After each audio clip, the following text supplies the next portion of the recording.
नमस्कार, मैं रवीश कुमार।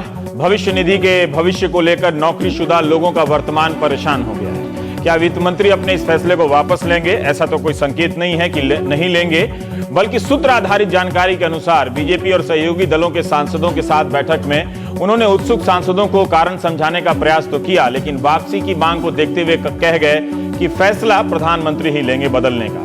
तो क्या यह फैसला प्रधानमंत्री का था या वित्त मंत्री ने यह कहना चाहा कि वे अपने इस फैसले पर अड़े रहेंगे? वो काफी संतुष्ट हैं। मंगलवार को एक बार फिर से राजस्व सचिव हसमुख अढ़िया ने सफाई दी कि पीपीएफ पर कोई टैक्स नहीं लगेगा। इस सफाई से भ्रम फैला उल्टा कि ये रोलबैक है या स्पष्टीकरण। क्या बजट में पीपीएफ के बारे में कुछ भी नहीं कहा गया था? यही बात राजस्व सचिव ने बजट के तुरंत बाद, कुछ घंटे बाद वित्त मंत्री के साथ तमाम अफसरों के साथ जब प्रेस कॉन्फ्रेंस के समक्ष वे प्रस्तुत हुए तब क्यों नहीं बताई, जबकि उन्होंने सिर्फ इसी पर विस्तार से बताते हुए कहा था कि मैं एनपीएस, नेशनल पेंशन स्कीम, और ईपीएफ, एम्प्लॉय प्रोविडेंट फंड और अन्य योजनाओं को एक समान किए जाने पर बात करना चाहता हूं। 3 तरह के प्लान है। पहला सुपर एन्युएशन फंड स्कीम, दूसरा प्रोविडेंट फंड स्कीम जिसमें ईपीएफ भी शामिल है, तीसरा है एनपीएस। लेकिन 24 घंटे से भी कम समय में राजस्व सचिव बताने लगे कि इस योजना में पीपीएफ शामिल नहीं है। राजस्व सचिव ने यह भी बताया कि अब नियोक्ता यानी नौकरी देने वाले कर्मचारी के ईपीएफ में 1.5 लाख से ज्यादा नहीं देंगे। ईपीएफ में नियोक्ता का योगदान 1.5 लाख तक सीमित कर दिया गया है।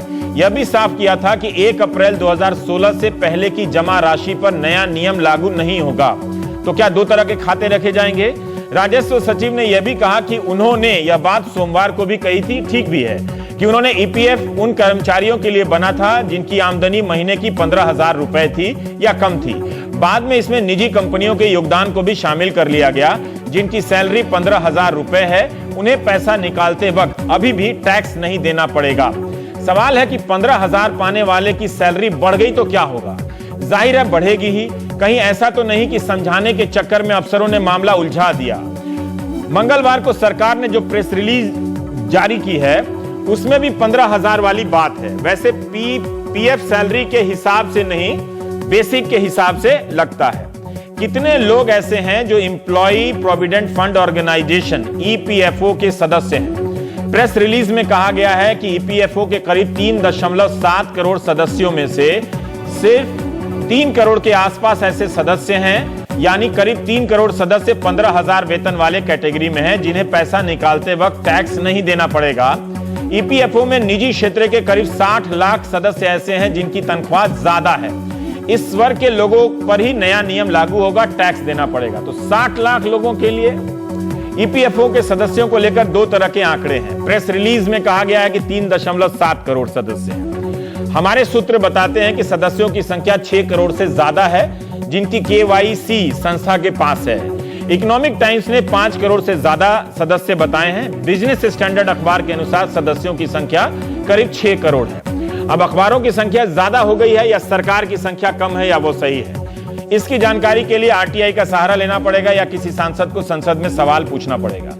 बजट में और बाद में राजस्व सचिव ने यह कहा कि ईपीएफओ और पीपीएफ से जो 60% हिस्सा है उसे अगर सुपर एन्युइटी स्कीम में लगा देने पर कोई टैक्स नहीं लगेगा, लेकिन जब आपको पेंशन मिलने लगेगा तो उस पर टैक्स लगेगा। प्रेस रिलीज में कहा गया है कि जब इस 60% पैसे को एन्युइटी में रखा जाएगा तो कोई टैक्स नहीं लगेगा, तब आपका पूरा फंड टैक्स फ्री हो जाएगा।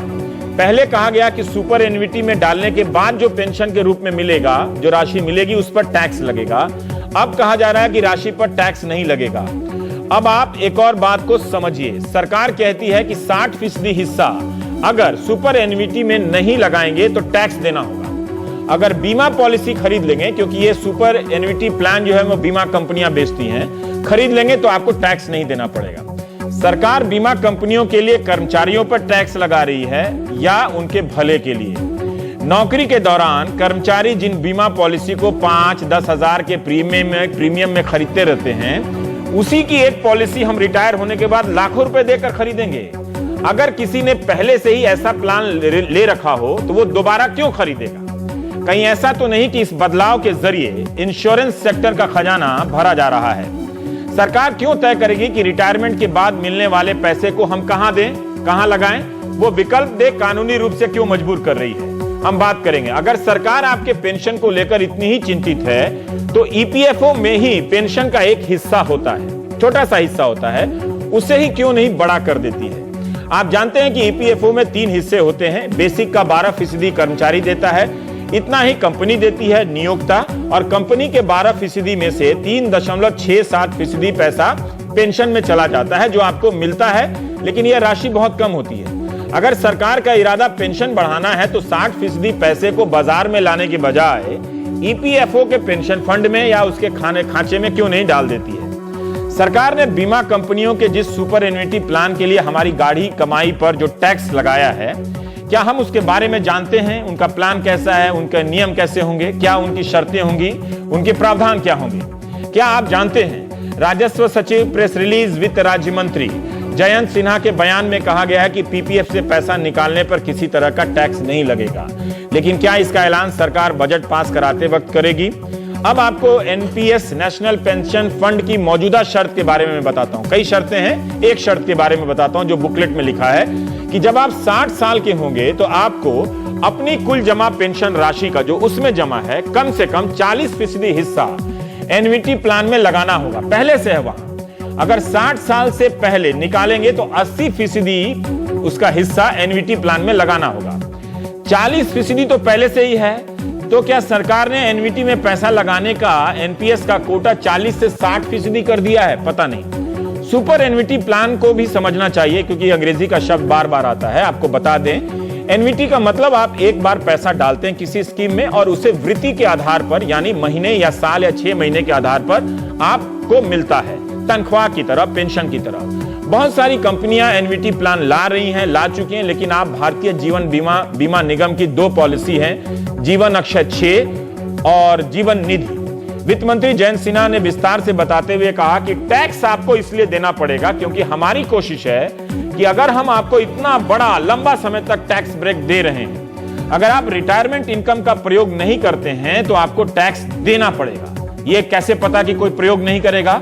जब फाइनेंस बिल में हम लोगों ने यह प्रस्ताव लाया तो बहुत से सुझाव आए, हम लोग उस पर विचार कर रहे हैं, बदलाव करेंगे जो उचित होगा, मगर आज ये लागू होगा, यानी ये फैसला लागू होगा।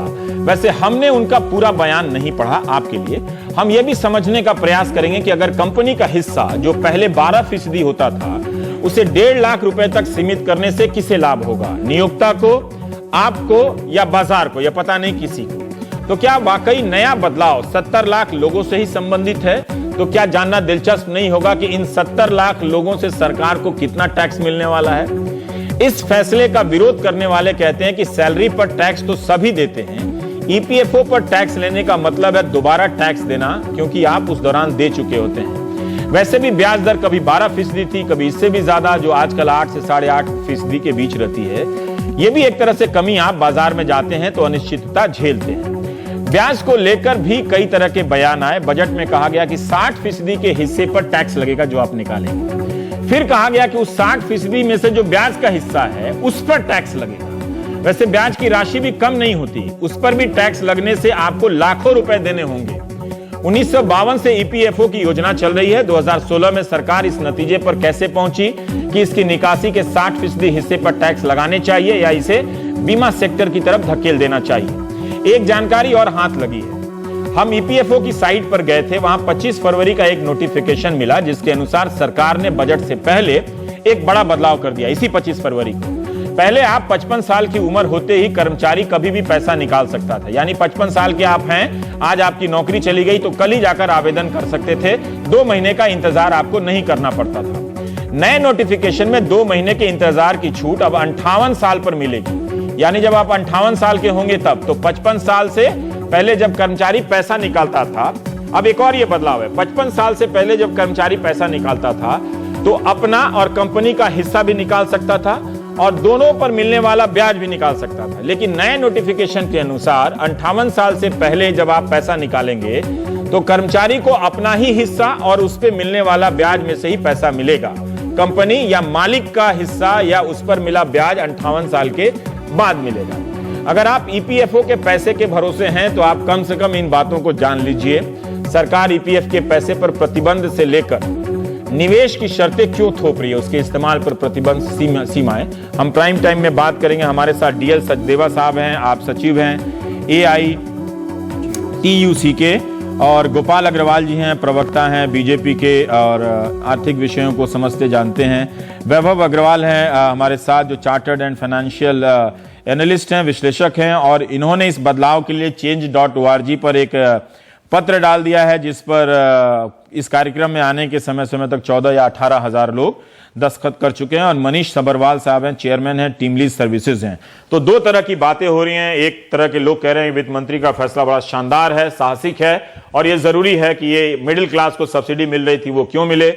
एक तरह के लोग कह रहे हैं कि ये कमाई पर डाका है मेहनतकश मजदूरों का।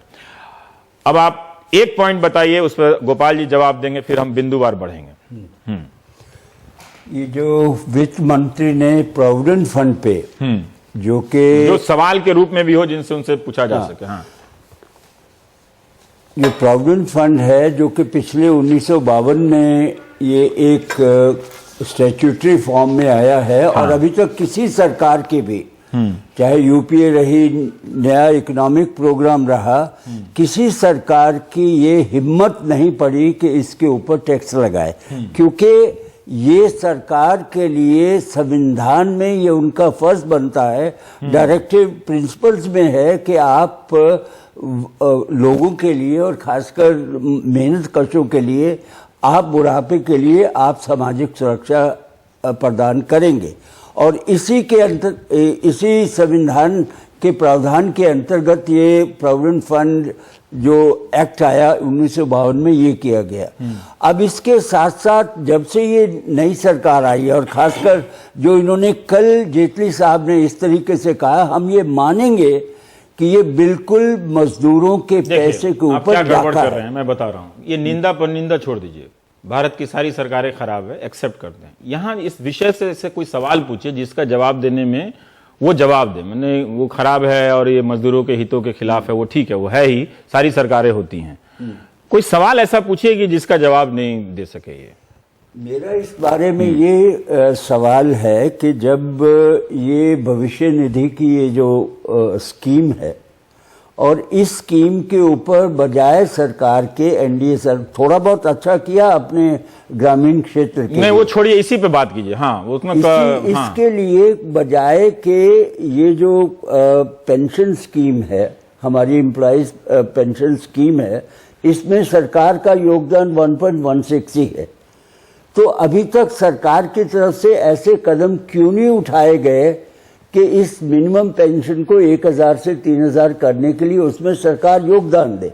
सरकार की तरफ से अभी तक बिल्कुल नकारात्मक है। जो 1000 पेंशन स्कीम जो मिनिमम की गई थी यूपी के टाइम पे। सर आप कुछ पूछने लगे, मैं कह रहा हूं इस पेंशन स्कीम से संबंधित पूछिए ना, जो ईपीएफ से पूछ रहे हैं ना, ठीक है। हाँ, ईपीएफ और ईपीएफ अभी जो वित्त मंत्री ने जो बदलाव किया है, या मैं नहीं समझ रहा हूँ। नहीं, ईपीएफ और ईपीएस इंटरकनेक्टेड है, ठीक है। No NPS has got. आप देखिए, आप कंफ्यूज कर रहे हैं ना दर्शक को। ये जो कल बदलाव किया है, जो कनेक्टेड है, मैं उससे नहीं पूछने दूंगा। जो कल बदलाव किया है आप उसी से संबंधित पूछिए। बिल्कुल, जो बदलाव बजट में 4000 चीजें, मैं उसमें नहीं पूछने दूंगा। हाँ, उसमें जो प्रोविडेंट फंड के ऊपर जो टैक्स लगाया गया है, ये क्या मजदूरों के साथ ये जो प्रधानमंत्री ने हमारी भी, ये एक क्राइसिस है कि मजदूर संगठनों के पास भी आप लोग देखिए सवाल नहीं पूछ पा रहे हैं। मैं ये पूछ रहा हूं, मुझे एक बात बताइए। ये जो बात कहा जा रहा है कि 40% हम निकालेंगे, जो हम सुपर एन्युटी स्कीम में डालेंगे पैसा, ठीक, 60%। तो उस पैसे में टैक्स लगेगा कि नहीं लगा, मुझे बताइए। जब पेंशन उससे मिलने लगेगा और वो महीने के हिसाब से जुड़ेगा, तो क्या उस पर टैक्स लगेगा? दो चीज आपने ना बहुत विस्तार से बात की, बहुत अच्छी बात, सारी मेरे ख्याल से स्पष्ट हो गई। अब मैं स्पष्ट नहीं, सारे आपके खिलाफ है, मतलब उसके मैं अब स्पष्टीकरण 2-3 चीजों के कर दूं। और वह स्पष्टीकरण ये जो रेवेन्यू सेक्रेटरी का स्टेटमेंट और एमओएस के स्टेटमेंट और वित्त मंत्री के तीनों के स्टेटमेंट और हमारी उनसे बातचीत के बाद है ये। तो इसमें अगर कुछ क्लैरिफिकेशन की और आवश्यकता है वो भी हो सकती है, लेकिन मैं जो समझ रहा हूं उस पर मैं स्पष्ट कर दूं। ये जो 3.7 करोड़ के जो ईपीएफ के कंट्रीब्यूटर है, एक तो पीपीएफ इससे अलग है, पब्लिक प्रोविडेंट फंड अलग है। पहले कल नहीं था, कल कहा गया था कि इसमें नहीं, है, इसमें सारे तीनों और प्रोविडेंट फंड की बात कही नहीं, गई एक मिनट मैं पूरी बात कर दूं, नहीं फिर आप प्रश्न काउंटर कर सकते हैं। नहीं, एक मिनट मैं देखिए, मैं प्रोविडेंट फंड का ट्रस्टी हूँ, एक सेकंड, आई आप नो द सुनिए। फिगर्स, हाँ। मैं फिगर को जानता हूँ। ये जो टोटल जो है 5 करोड़ से ज्यादा उसमें सब्सक्राइबर हो सकते हैं। अरे सुनिए तो हाँ, सही हाँ, ना। हाँ। आप जब ट्रस्टी का हमें पता है, नहीं, अब 5 क्या 6 भी हो सकते हैं। हम प्रोविडेंट फंड 6 करोड़ मजदूरों के जो भविष्य निधि का पैसा है उसके हम कस्टोडियन हैं। हाँ जी। हमें है कि हाँ ठीक है, उसमें 3.7 एक्टिव अकाउंट्स है, बाकी जो अकाउंट्स है इनऑपरेटिव अकाउंट्स है, कि मतलब है इनऑपरेटिव अकाउंट्स का मतलब है वैसे इस कुछ टाइम। संख्या से- अरे सुन तो हाँ, लीजिए। हाँ, नहीं, सर, उसमें- आप एक तो एक थ्योरी सवाल बता- पूछिए तो जिससे लगे कि देखिए- इनऑपरेटिव हम क्या उसमें कहाँ जाना चाहते नहीं, हैं? अगर- आपने खुद ही कहा अपने बात में बैकग्राउंड में कि 6 करोड़ हैं, सरकार 3.7 कह रही है, मैं उसको क्लैरिफाई कर रहा हूँ। उससे फर्क नहीं पड़ता, 6 भी हो तो भी क्या है। तो ठीक है। बेसिक पैसा तो फैक्ट है। नहीं, एक मिनट में मेरे बता, सवाल का जवाब दीजिए बेसिक कि फैक्ट जब ये हम है कि जिसकी सैलरी, आपने जो प्रश्न उठाया था वहां पे वो ठीक है कि इसमें क्लैरिफिकेशन सरकार का ये है कि जिसकी सैलरी 15,000 तक है, चाहे वो 3 करोड़ हो या 4 करोड़ हो या 5 करोड़ हो, वो उससे फर्क सैलरी मुझे बताइए कि क्या वो स्थायी होती है? नहीं, अभी नहीं जो होती है ना। उसके बाद अगर प्राइवेट, अगर वहां पे 5 करोड़ सदस्य हैं, देखिए उसकी या समस्या अगर तो आ मैं, सकती मैं है। सर मैं एक और टिप्पणी आपको बता दूं हाँ। कि अगर ये 3.7 करोड़ ऐसे लोग हैं, ये 4 भी हो सकते हैं, 5 भी हो। नहीं ऐसे कैसे हो सकते हैं? प्रेस क्यों? रिलीज में 3.7 हाँ, तो लिखा हुआ है, ये तो वित्त यही तो- मंत्री के नहीं, उसमें मैं आया कह है। रहा हूं अभी हम अगर इन 3.7 करोड़ लोग जो है प्राइवेट सेक्टर में, उनको 15,000 सैलरी मिलती है, तो ये अपने आप में नहीं, भारत की इसमें से दुर्दशा 3 का करोड़ स्टेटमेंट है। इसमें से 3 है ना? करोड़ है, 70 लाख वो हैं हाँ, जिनकी तो 15,000 से ज्यादा ये है। जो ईपीएफ में जिसको आप प्राइवेट सेक्टर कहते हैं, इसमें सिर्फ 70 लाख लोग हैं जो 15,000 से ज्यादा हैं। हाँ। है ना? ये तो जो- बहुत दुखद नहीं, स्थिति नहीं, है। वो जो ये आंकड़ा तो भयावह है आपके अपने आप सुनिए, में। उसमें आप ये वो आंकड़ा है जो ईपीएफ में कंट्रीब्यूट करते हैं, बाकी और करोड़ों लोग होंगे जो ईपीएफ में नहीं कंट्रीब्यूट करते। हाँ। ये 70 इसी लाख वो आंकड़े का है। एक पैमाना बता रहे हैं ना। हाँ, 70 लाख वो है जो 15,000 से जिनकी ज्यादा सैलरी है और वो ईपीएफ में कंट्रीब्यूट करते देखिए, हैं। मांग ये हो रही थी कि पेंशन के पैसे को टैक्स फ्री किया जाए। ठीक है, 2 स्कीम टैक्स फ्री थी, आपने आज पीपीएफ को एक बार हम एक तरह बेसिक से- मेरे को बोलने दीजिए, हाँ, फिर ठीक है। प्रश्न ये करिए। फेयर बात है ना? नहीं, एक मिनट, मुझे नहीं, बेसिक अब बात करनी। आपको टाइम मिला, आप नहीं उठा सके, अब इनको अब सुनना मुझे पड़ेगा। बेसिक बात करने दीजिए, फिर प्रश्न उठाइए। क्लैरिफिकेशन ये है कि 3.7 करोड़ एम्प्लॉय हैं जो कि सरकार का कहना है कि जो ईपीएफ में कंट्रीब्यूट करते हैं प्राइवेट सेक्टर, और उसमें से 15,000 से कम जिनकी सैलरी 15,000 तक है वो 3 करोड़ है। तो जो 15,000 तक जिनकी सैलरी है उनके ईपीएफ के कंट्रीब्यूशन के विड्रॉल पे कोई टैक्स अगर चेंज उनकी नहीं सैलरी कल बढ़ जाए तो? नहीं, एक मिनट, उससे ऊपर अगर जिसका कंट्रीब्यूशन होता है 1 अप्रैल के बाद अगर बढ़ जाती है तो वो 60 लाख वो उसकी टैक्सेबल हो जाएगी।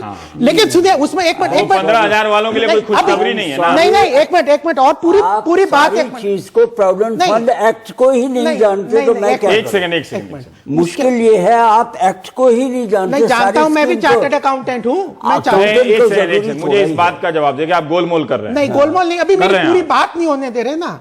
उसके बाद अगर जो बाकी हैं वो अगर उसमें से जो अपना 60 विड्रॉ करते हैं, जो 60 लाख 70 लाख जो लोग हैं, अगर अपना विड्रॉ करते हैं और एन्यूटी वाले स्कीम में 60% डाल देते हैं तो फिर भी उनका कोई टैक्सेबल नहीं है। एक मिनट, पूरी बात। दूसरी बात, अगर वो विड्रॉ करते हैं और बाहर निकाल लेते हैं, 100% पूरा विड्रॉ कर लेते हैं, तो उनका इंटरेस्ट पोर्शन 60% टैक्सेबल है। ये फैक्ट है। सर, ये मामला 70 लाख का आप जो बता रहे हैं, नहीं ताकि सर, और ये है ना, 15,000 बेसिक पे है।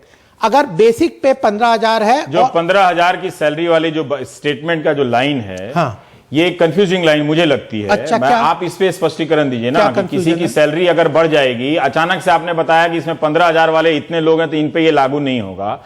ये तो कल नहीं बताया था आपने। कल ये कहा था कि हाँ ये लोग इसमें आते हैं। नहीं, तो 1 अप्रैल ठीक के है। बाद की बात है। 1 अप्रैल के बाद उनकी जितकी भी सैलरी 15,001 रुपए हो जाएगी, उन सब पे लागू हो जाएगा। ये कंडीशन वो तो लागू हो जाएगा। हाँ, उसके तो लागू ऊपर हो क्या जाएगा। तो कंडीशन इसका लागू मतलब होगी? ये है कि कोई इसमें नहीं बचा है। नहीं, इसमें कोई भी नहीं बचा है। सबके पैसे पे टैक्स लग सकता है जब वो पैसा निकालेगा। उसके इंटरेस्ट अर्निंग पे। अब मुझे एक बात का विड्रॉल जवाब पे नहीं है। इससे एक और पहले मैं confusion। मनीष सब्रवाल के पास नहीं, जाऊंगा। विड्रॉल पे नहीं है टैक्स, हाँ। विड्रॉल जो अमाउंट करते हैं उस पे अगर 60% से ज्यादा आप जयंत सिन्हा ने कहा है कि जो विड्रॉल, देखिए दो तरह के आज बयान हाँ। है। जयंत सिन्हा ने कहा है कि जो विड्रॉल करेंगे उसके 60% पे लगेगा। इंटरेस्ट राजस्व सचिव ने, हाँ बस ये हाँ, ठीक है। जयंत सिन्हा के इंटरेस्ट नहीं बोला है उन्होंने, जो हमने देखा है। हाँ। ठीक है, लेकिन जो राजस्व सचिव ने बोला है उसमें इंटरेस्ट का हिस्सा है। बिल्कुल। वो इंटरेस्ट का हिस्सा भी लाखों में होता है। अगर प्रिंसिपल अमाउंट 18 लाख होता है तो वो इंटरेस्ट का हिस्सा भी 17 लाख के आसपास का होता है। तो 17 लाख का अगर आप टैक्स देंगे किसी भी प्रतिशत से मौजूदा दर के हिसाब से, तो वो भी 4 से 6 लाख 7 लाख रुपया बन जाता है सर। बिल्कुल। तो मुझे ये बताइए कि आप, अगर हमने सुपर एन्युइटी अगर जीवन निधि खरीद रखा है तो मुझे आप क्यों मजबूर कर रहे हैं दोबारा फिर से खरीदने के लिए? मजबूर नहीं कर रहे। नहीं, आप मजबूर कर रहे हैं, कह रहे हैं कि आपको टैक्स देना पड़ेगा। तो आप देखिए, रैशनल तो बताइए आप ना तो उसका। एनपीएस स्कीम में भी टैक्स देते हैं। ठीक है गौरव, एनपीएस में देते हैं नहीं। आप देखिए 3 है, ई 3 का एनपीएस में तो पहले से है ही कि 40% पैसा आपको हाँ। सुपर जीवन निधि टाइप की स्कीम बिल्कुल। को खरीदने में लगेगा, जीवन अक्षय टाइप की स्कीम को खरीदने में लगेगा। एग्जम्पन मैं एक चीज बेसिक और मैं बताइए एक चीज बेसिक पूछना चाहूंगा। ये लोग कह रहे हैं कि हमारा जो पीएफ का पैसा है, हाँ। अगर हम उसको एनपीएस में इन्वेस्ट, अगर उसको हम एन्युटी में पैसा डाल दें, हाँ। तो उस पर हमें टैक्स बचेगा। हाँ मेरा नहीं, केवल 60% पे ना। हाँ, जो भी हाँ, टैक्स ठीक है। और वही ठीक दिन है, का वो 15,000 से 60% भी ज्यादा बड़ा पैसा होता है, नहीं, ठीक है। कंडीशंस को भी बोलना राइट, चाहिए, नहीं ठीक तो है। कंफ्यूजन Annuity होता पे है। अगर आप रिटर्न देखेंगे हिस्टोरिकल पुराना, वो 5% है। तो आप एक आदमी का 40% या 60% अमाउंट इंटरेस्ट का आप ऐसी जगह पे लगवा रहे हैं रिटायरमेंट के बाद जो कि 5% रिटर्न देगा एन्युटी पे। क्यों? सेकंड पॉइंट, जब मेरे को अमाउंट मिलेगा रिटायरमेंट के बाद, मुझे वो 4 जगह पे लगाना पड़ सकता है। मेरे को चिल्ड्रन, अपने बच्चों की एजुकेशन पे लगाना पड़ सकता है। मेरे को हमारे देश में कोई मेडिकल एजुकेशन या मेडिकल एजुकेशन प्राइवेट में जाना पड़ता है, गवर्नमेंट है नहीं, तो बहुत मोटा खर्चा उसके लिए लगाना पड़ता है। तो आप ऐसा मजबूर करें कि अगर आप पीएफ में पैसा निकालेंगे तो आप टैक्स दे दो। भाई अगर मुझे मेडिकल के लिए चाहिए, पीएफ पे पैसा, ये स्टेटमेंट गलत है ना। पीएफ के इंटरेस्ट पे आप स्टेटमेंट अगर सही नहीं करोगे तो कंफ्यूजन क्रिएट करोगे। इंटरेस्ट का ही, पीएफ का वो इंटरेस्ट का ही बोल दे, वो बोल देना, वो एक बार भी नहीं बोल वो रहे। यहाँ पे उस हिस्से के इंटरेस्ट का ही समझ कर आए हैं। दर्शक तो कंफ्यूज होते हैं नहीं, इससे। दर्शक नहीं कंफ्यूज हो ये रहे हैं, बोल दे वो कि उसी इंटरेस्ट संबंध पे में लगेगा, बोले एक बार। मुझे लग रहा है मनीष जी मैं ये जानना चाहता हूं कि आप, मेरे वैभव जी ख्याल को मैंने से पहले भी सुना। आप कह रहे हैं कि इसमें कोई दिक्कत नहीं है, ठीक है।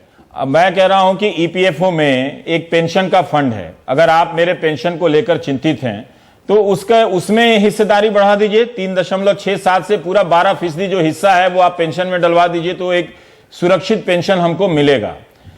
हमको आप क्यों मजबूर कर रहे हैं कि वो पैसा निकाल के, उस 60% का पैसा निकाल के हम किसी बीमा पॉलिसी को खरीदे रिटायरमेंट के समय में? मुझे लगता है कि आप इंश्योरेंस सेक्टर को पैसा दिलवाने के लिए ये सारा चीज कर रहे हैं। अब आप मुझे अपना तर्क बताइए, जो भी है। देखिए, प्रोविडेंट फंड जो इतने साल से चल रही है, हमारे रिटायरमेंट सिक्योरिटी को उसने काफी बढ़ाया नहीं है। Actually provident fund is a very goofy organisation. हमारे 50 करोड़ लोग लेबर फोर्स पे हैं, अभी सिर्फ 3 करोड़ प्रोविडेंट फंड में हैं। तो जब ये लोग आप बात करते हैं ना कि प्रोविडेंट फंड इंडिया की लेबर फोर्स का ध्यान रखती है, सिर्फ 3 करोड़ 50 करोड़ में प्रोविडेंट फंड में है। तो 50 साल के बाद जब ये लोग हमको रिटायरमेंट सिक्योरिटी नहीं दे पाए तो हमको ऑल्टरनेट ऑर्गेनाइजेशंस क्रिएट करने पड़ेंगे। सेकंड, 50% अकाउंट प्रोविडेंट फंड के इनऑपरेटिव अकाउंट्स हैं। क्यों इनऑपरेटिव है? लोग पैसा अपना भूल गए क्या? इतनी दुखदाई कर देती है प्रोविडेंट फंड ऑर्गेनाइजेशन पैसे निकालने में कि कंपटीशन का टाइम आ गया है। और कंपटीशन अगर ईपीएफओ और एनपीएस में क्रिएट करना है तो टैक्स रेजिम देखना पड़ेगा। कहीं दुनिया में ये नहीं है कि आपके कॉन्ट्रीब्यूशंस भी टैक्स एग्जेम्प्ट हो, आपके एक्यूमुलेशंस भी टैक्स एग्जेम्प्ट हो और आपका लंप सम भी टैक्स एग्जेम्प्ट हो। कोई दुनिया में किसी भी देश में दिखा दीजिए मुझे कि तीनों चीजें कहां टैक्स एग्जेम्प्ट हैं। तो कहीं तो टैक्स देना पड़ेगा, क्योंकि आप सैलरी वाले हैं, आपको टैक्स नहीं देना है। और आप कह रहे हैं कि आपको मेडिकल चाहिए, प्रोविडेंट फंड है। Provident fund is retirement income. तो दूसरी बात यह है कि अगर रिटायरमेंट इनकम लंप सम में आपको दे दें, आप कह रहे हैं कि आप एन्युटी नहीं खरीदना चाहते तो मत खरीदे, फिर टैक्स दे दीजिए। क्योंकि गवर्नमेंट की पॉलिसी है कि रिटायरमेंट सिक्योरिटी बढ़ानी है। अगर रिटायरमेंट सिक्योरिटी बढ़ानी है, वो आपको 10 लाख दे दें, आपने 10 लाख खर्च कर दिया, तो आपकी रिटायरमेंट सिक्योरिटी कैसे बनी? अगर आपको टैक्स एग्जेम्पशन इसलिए दिया जा रहा है कि आप रिटायरमेंट के लिए अपनी इनकम बचाएं, अगर आपको खर्च करना है आप टैक्स दीजिए और खर्च करिए। ये बहुत हो गया। अब ये लोग जो बहुत दिन से अपना सेल्फ इंटरेस्ट, नेशनल इंटरेस्ट को पोर्ट्रे करते हैं, कहीं दुनिया में कोई पेंशन सिस्टम नहीं है जिसमें तीनों चीजें टैक्स एग्जेम्प्ट हैं। पर दुनिया में पेंशन सिस्टम तो है ना सर, पड़ेगा दुनिया में। हमारे यहाँ तो बेहतर पेंशन सिस्टम है ना, हमारे यहाँ तो कोई सिस्टम ही नहीं है। हमारे यहाँ पेंशन सिस्टम है हमारा। आप ये गलत फहमी मत करिए। सुपर एनुएशन सिस्टम बहुत कम है, सिर्फ 10 लाख लोग हैं सुपर एनुएशन में। पेंशन सिस्टम सिर्फ 10 साल पुराना है। और ईपीएफओ 50 साल में सिर्फ 3 करोड़ को पेंशन दे चुका है। सिर्फ 3 करोड़ लोग एक्टिव हैं।